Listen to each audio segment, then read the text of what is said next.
یقیناً یہ دور ہر ایک کے لیے خطرناک ہوگا، لیکن شاید یہ ہمارے عقیدوں کے امتحان کا دور ہے۔ ہم نے آج تک بتایا تھا کہ علم شفا دیتا ہے، آج دکھانا ہے کہ علم شفا دیتا ہے۔ ہم آج تک اپنی مجلسوں میں یہ بتاتے رہے ہیں کہ حسین ابن علی کے گھر میں آؤ، یہاں سے فطرس کو پر ملتے ہیں۔ تو جو لوگوں کو بتاتے رہے آج انہیں دکھانا ہے کہ حسین کے صرف نام میں شفا نہیں، حسین کی شہر کی خاک میں بھی شفا ہے۔ کچھ لوگ سمجھتے ہیں یہ بیماری ہے، کچھ لوگ سمجھتے ہیں یہ عذاب ہے۔ اگر بیماری ہے تو دارالشفا یہ ہے، اگر یہ بیماری ہے تو شفا اسی گھر سے ملتی ہے۔ ایک شخص نے آ کے میرے امام سے کہا میرے مالک مجھے ایک بیماری ہے، فرمایا ہمارے ذکر میں بیٹھا کرو۔ اس نے کہا مالک میں ذکر میں بیٹھوں گا ضرور، لیکن بیماری کا حل مجھے علاج کی صورت میں بتائیں۔ ممبر مظلوم کربلا میں کھڑا ہوں، امام کی آواز ہے ذکر و نہ شفا، ہمارے ذکر میں بیٹھ کے سانسیں لے یہ بھی شفا ہے۔ اگر یہ بیماری ہے تو یقیناً شفا کا گھر بھی یہی ہے۔ تو اگر یہ اللہ کا عذاب ہے، کچھ مولوی کہتے ہیں یہ عذاب پروردگار ہے، تو پھر مولویوں سے میں سوال کروں گا کہ قرآن کھولو، قرآن سے پوچھو کہ جب عذاب آتا ہے تو پھر بندے بچتے کیسے ہیں؟ نوح کے دور میں جب عذاب آیا تھا تو بندے گھروں میں بیٹھ کے نہیں بچے تھے، نوح کے سفینے میں بیٹھ کے بچے تھے۔ جو نوح کی کشتی میں بیٹھ گیا تھا وہ بچ گیا تھا، جو نوح کے سفینے میں آ گیا تھا وہ پار چلا گیا تھا۔ اگر نبی کے سفینے میں بیٹھ کے بندے بچ گئے تو میں نبی کی حدیث سنا دیتا ہوں۔ رسول نے فرمایا تھا ان الحسین مسم الہدا و سفینۃ النجات، حسین نجات کی کشتی ہے۔ اگر آج بھی بچنا چاہتے ہو گھروں میں بیٹھ کے نہیں، حسین کے گھر میں بیٹھ کے بچ۔ یہ حسین کا گھر ہے جو نجات کی کشتی۔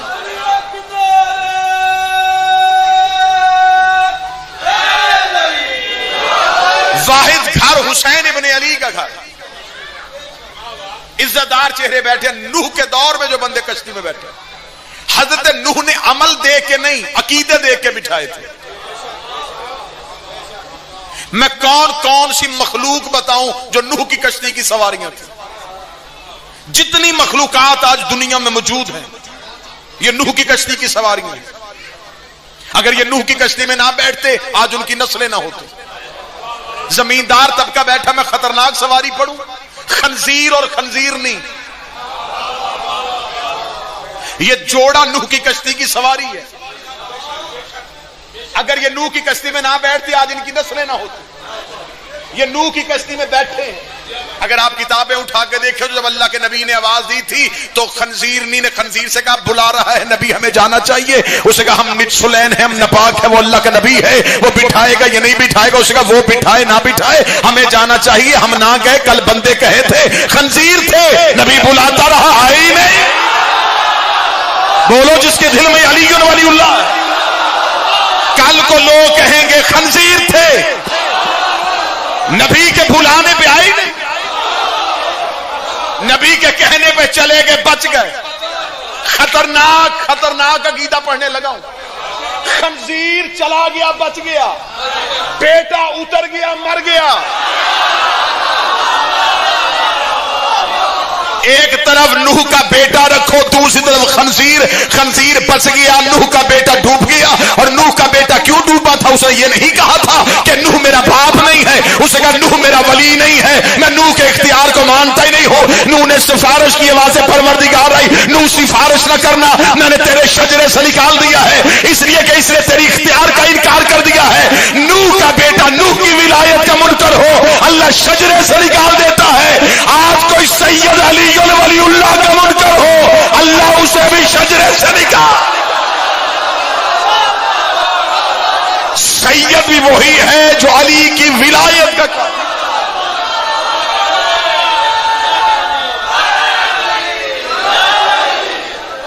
ہم سادات کے گھٹنوں کو ہاتھ قد کی وجہ سے نہیں لگاتے، نسبت کی وجہ سے لگاتے۔ سید کو اپنے باپ کی نسبت کا حیا ہو، ہم اس کے جوتی کے نیچے سے ذرہ اٹھا کے اپنے سر پہ رکھیں، اور کوئی سید ہو کہ علی کو بھونکے،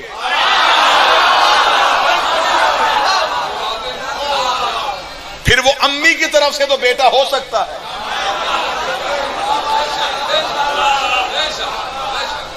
آج ہمیں موت کا ڈر کیوں نہیں؟ موت گلیوں میں رقص کر رہی ہے، بندے گھروں میں بیٹھ گئے، حسین کا دروازہ آج بھی کھلا ہے۔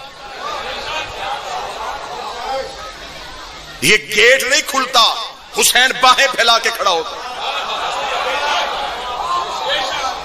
آج لوگ ہمیں کہہ رہے ہیں موت ہے مجلس نہ کرواؤ، ہم کہتے ہیں نہیں۔ 21 رمضان کو ماتمیوں سے کہا گیا جلوس نہ نکالو، نہیں نکالو۔ یہ ہر دور کی حکومت کو پتا کہ یہ شیعہ ان کے پاس جو نہیں ہے نا، یہ کبھی بھی ہاں میں نہیں بدلے۔ ہمیں فخر ہے کہ ہم نہیں والے قبیلے سے تعلق رکھتے ہیں۔ ہاں کہنا بڑا آسان ہے۔ ابھی آپ کو بتا دوں کہ ہاں آسان اور نہیں مشکل کیوں۔ آج یہی بازار میں کھڑے ہو کے کسی بندے سے پوچھو مولا علی کو مانتے؟ ہاں جی مانتا ہوں۔ مولا حسن کو؟ ہاں جی مانتا ہوں۔ کوئی نہیں کہے گا نہیں مانتا، سارے کہیں گے ہاں۔ شیعہ قوم کے اس بچے کو اٹھا کے باہر کھڑا کرو، یزید کو مانتا ہو؟ نہیں مانتا۔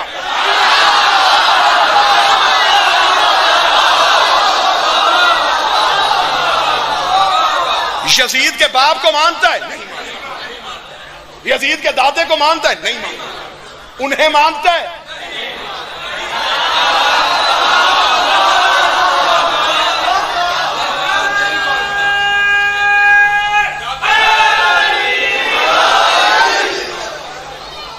یہ ہے ہماری مذہب کی دلیل کہ ہمارا قبیلہ نہیں والا قبیلہ۔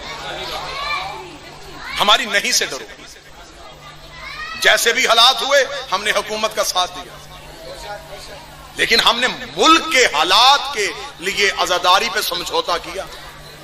لیکن یہ نہیں ہو سکتا کہ یہ عزاداری حسین کسی پلاننگ کے حصے کے تحت روک دی جائے۔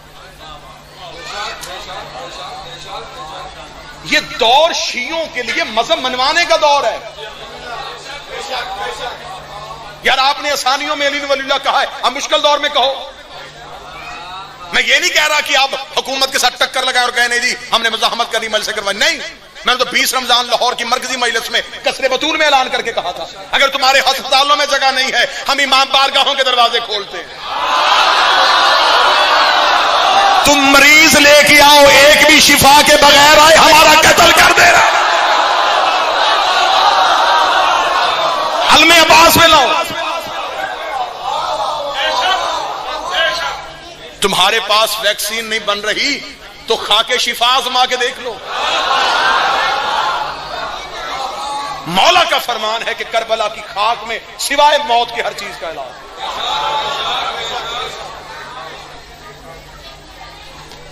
میرے 8ویں بادشاہ جس جگہ پہ مجلس ہوتی تھی بیٹھنے سے پہلے کلیم کو چومتے، اٹھنے سے پہلے چومتے۔ 8ویں امام، ایک صحابی نے کہا مولا یہ کلیم کیوں چومتے ہیں؟ فرمایا یہاں فرشتے پر لگا کے شفا لے کے جاتے ہیں۔ یہ بالکل آج وہی دور ہے کہ وہ 40 اندھے جب علی کے دربار میں آئے، قبر علی پہ کھڑے رو رہے تھے۔ نادر بادشاہ نے کہا تھا کیوں رو رہے ہو؟ انہوں نے کہا آنکھیں لینے آئے تھے، آنکھیں نہیں ملی۔ اس نے کہا میں جا رہا ہوں سلام کرنے بادشاہ کا، واپسی پہ آنکھیں نہ ہوئی میں سر تن سے جدا کر دوں گا۔ اب جو ہی وہ اندر گیا وہ چیخیں مار مار کے روئے یا علی اب تو آنکھیں دے دے، اب تو وہ بادشاہ قتل کر دے گا۔ واپس آئے 40 کے 40 اس کے کھڑے ہو گئے، ہمیں آنکھیں مل گئی۔ اس نے کہا مانگنا تمہیں نہیں آتا، بدنام میرے مولا کو کر رہے۔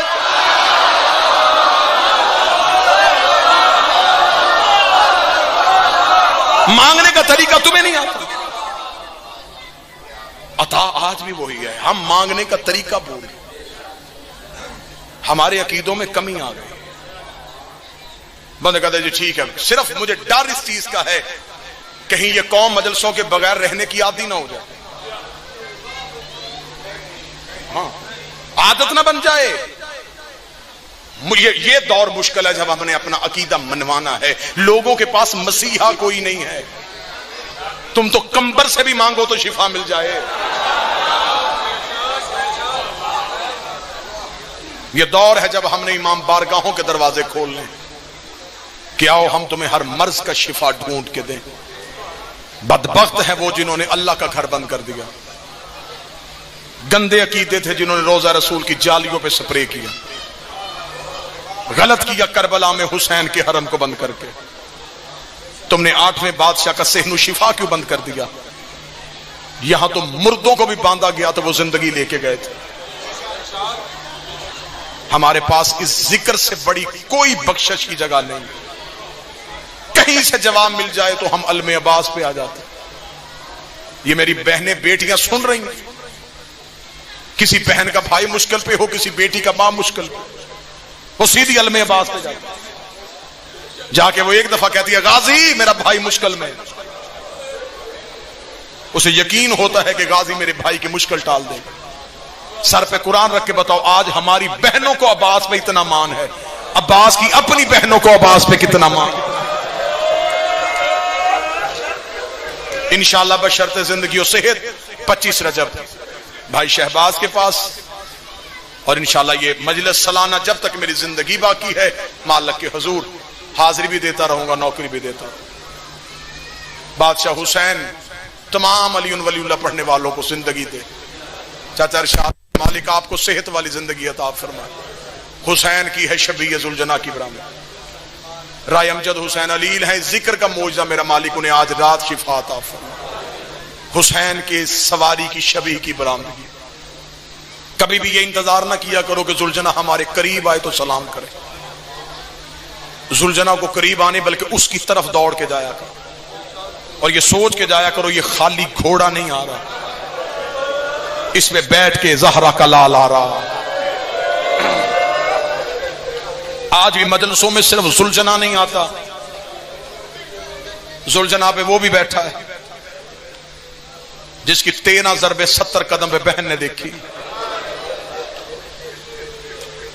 آنکھیں چھلک پڑی ہیں تو میں دعا کرنے لگا ہوں, مل کے آمین دل سے کہنا میرا مولا حسین تجھے تیری بیٹی کی یتیمی کا واسطہ, اگر ہم سے کوئی غلطی ہوئی ہے تو ہمیں معاف کر. ہم سے ہر چیز چھین لینا, ہم سے اپنی عزاداری واپس نہ لینا. مولا ہم ہر چیز کے بغیر رہ سکتے ہیں, ہم تیرے ماتم کے بغیر نہیں رہ سکتے. مولا ہو سکتا ہے ہم سے کفران نعمت ہے, یقیناً ہو گئی ہوگی میرے مالک, ہم نے عزاداری کو ہلکا سمجھ لیا ہوگا, لیکن اب پتا چلا ہے کہ تجھے رونا ہمارے لیے کتنا ضروری ہے. 3 مہینے تجھے نہیں رویا تو اب ہم اپنے غموں میں رو رہے ہیں. جب ہم حسین کو روتے تھے تب ہم خود پہ نہیں روتے تھے. میرا مالک ہم سے اپنے آنسو واپس نہ لینا. شہادت مکمل پڑھوں تو وقت طویل ہو جائے, بالکل قریب سے ایک روایت پڑھوں. یہ روایت اگر برداشت کر سکو تو 2 لمحے آگے پڑھوں گا, ورنہ اگر برداشت نہ ہو تو یہیں پہ میں بھائی کو اشارہ کروں گا, اسی روایت میں شبیہ ذوالجناح آ جائے. کل بھائی ایک جملہ پڑھنے لگا. قدیم ذاکرین کو سننے والے سب, قدیم ذاکر ایک جملہ پڑھا کرتے تھے. میں نے بھی زمانہ طالب علم میں وہ جملہ پڑھا سنا, کمبر صاحب سے سنا, خادم شاہ جی پڑھتے ہوتے کہ حسین وہ غریب ہے جہاں گرا ہے وہاں دفن نہیں.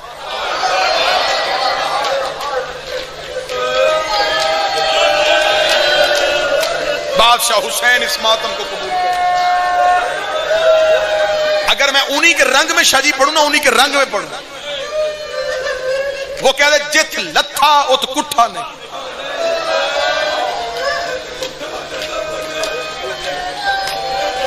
جت کٹھا ات دفن نہیں ہو. میں سمجھتا تھا یہ بزرگوں کی بنائی ہوئی بات ہے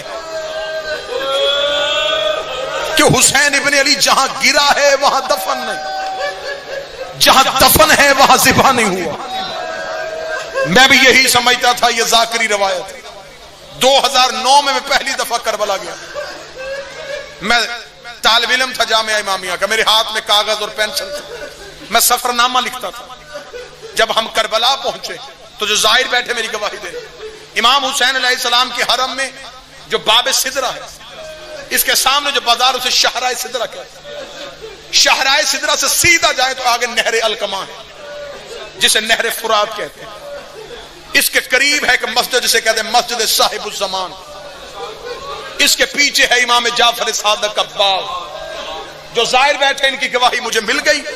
ان لوگوں کی گواہی کے ساتھ میں قاسم پور میں روایت پڑھنے لگا ہوں. اتنے عزاداروں نے میری گواہی دے دی. وہ مسجد جب بھی مومنین اطراف کی زیارت کے لیے جاتے ہیں تو سالار جب نہر الکما کی طرف لے کے جاتا ہے وہ مقام صاحب الزمان پہ لاتا ہے. وہ کہتا ہے یہاں 2 رکعت نماز پڑھو. میں جب پہلی دفعہ گیا تو میں نے سالار سے پوچھا 2 رکعت نماز کیوں؟ انہوں نے کہا یہاں امام زمانہ کی مسجد ہے. میں نے کہا اس مسجد کی کوئی خاص وجہ؟ اس کا 12واں جب بھی کربلا آتا ہے یہاں آ کے رکتا ہے.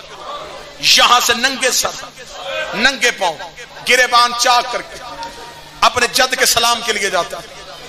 میں نے واقعہ لکھنے کے بعد میں نے کہا کوئی اور وجہ؟ انہوں نے کہا ایک وجہ اور ہے. یہاں مسجد اس لیے بنائی ہے کہ حسین ابن علی 10 محرم کو عصر کے وقت گھوڑے کی زین سے یہاں گرے تھے. رونے کے لیے کوئی گھنٹے نہیں چاہیے ہوتے, ماتم کرنے کے لیے کوئی گھنٹے نہیں چاہیے, لمحہ چاہیے. وہ ایک لمحہ میں پیدا کر لے تو ماتم تم نے کرنا ہے. کوشش کرنا کوئی آنکھ خشک نہ جائے, بیماری کی شفا ملے. میں پریشان ہو گیا کہ حسین یہاں گرے. میں نے اس مسجد سے لے کے جب شاہراہ سدرہ کو دیکھا تو کافی دور فاصلہ, پھر اس شاہراہ دروازے کے آگے حرم کے آگے مولا کی زری, میں سر پکڑ کے کھڑا ہو گیا. میں نے کہا حسین اتنی دور گرے. ابھی میں ماتم کر رہا تھا قاسم پور والا, روتے روتے میرے فوراً ذہن میں کل بھائی سوال آیا, حسین کو وہاں تک کون لے کے گیا؟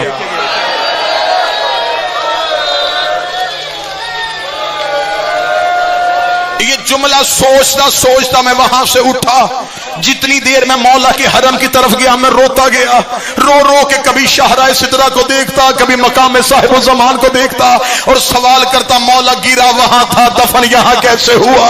مولا تیری تو لاش اٹھانے والا کوئی نہیں تھا, مولا تیرا تو اکبر بھی نہیں رہا تھا, مولا تیرا تو غازی بھی نہیں رہا تھا. مغربین کا وقت ہو گیا, میں حرم میں داخل ہو گیا, میں نے نماز مغربین ادا کی, مولا کی زری پہ گیا. مجھے غازی کی جلالت کی قسم ہے, میں نے علم عباس کی قسم کھائی ہے, میں نے حسین کی زری پہ جا کے ہاتھ رکھا. میں نے کہا اے مولا میں تیرا چھوٹا سا ذاکر ہوں, مولا تو گرا وہاں تھا, دفن یہاں کیسے ہو گیا؟ میں روتا حسین کی زری سے باہر آیا. سامنے ایک سیاہ امامے والا عالم دین حسین کی زیارت والی کتاب لے کے کھڑا تھا. میں اس کے قریب کھڑا ہو کے رونا شروع کیا.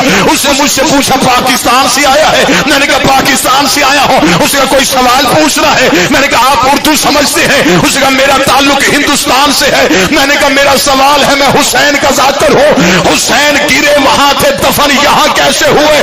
غلط پڑھو بی بی کا مجرم بنو. اس عالم دین نے امامہ اتارا, میرا ہاتھ پکڑ کے حسین کی زری پہ لایا. حسین کی زری پہ ہاتھ رکھا, مجھے غریب کی قسم ہے جب حسین گھوڑے سے گرا شمر نے حسین کی زلفوں میں ہاتھ ڈالا.